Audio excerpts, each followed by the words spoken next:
I'm starting by covering my eyebrows in thick layers of Vaseline to protect them from liquid latex. I'm then using maximum impact liquid latex to apply the prosthetic to my face. When I put it on, I'm starting to press down in the center and work my way out. And I want to say from the start, blending prosthetics into my face is not my strong suit at all.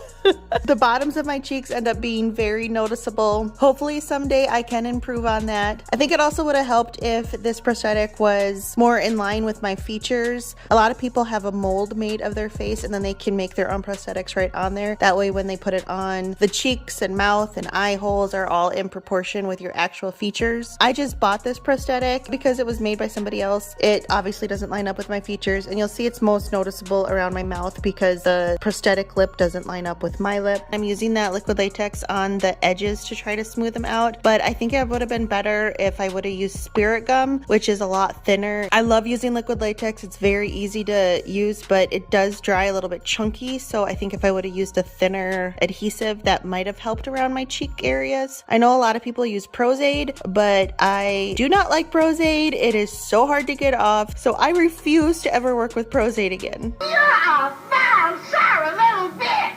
I'm using Mehron Paradise White to create my dress, covering my face and neck with Mehron Paradise Storm Cloud. And this was when I realized how hard it was going to be to put my contacts in with the prosthetic on. I'm using Mehron Paradise Black to fill in some negative space on my shoulders, which helps make my collar look more realistic. I'm also using that to fill in my nose and then my lips. I'm using a gray eyeshadow to outline where I want my collar to be, and then to shade underneath the dress to make it look like it's on top of my skin, and then shade on the collar to make it look like it's on top of the dress. Of course, contouring my double chin. I'm using a black eyeshadow to deepen some of that shading underneath the collar, and then going back to gray to add some details into the dress. I'm putting gray eyeshadow on the fake shoulders that I created. I popped in some black contacts, and yes, it did take a while. And then using black and gray eyeshadows, I'm adding some details to the face, mostly just filling in where the wrinkles are already on the prosthetic. And this is a finished look. You can totally see it.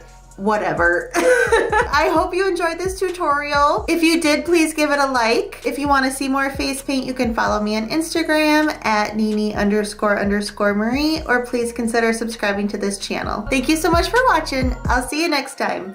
Bye.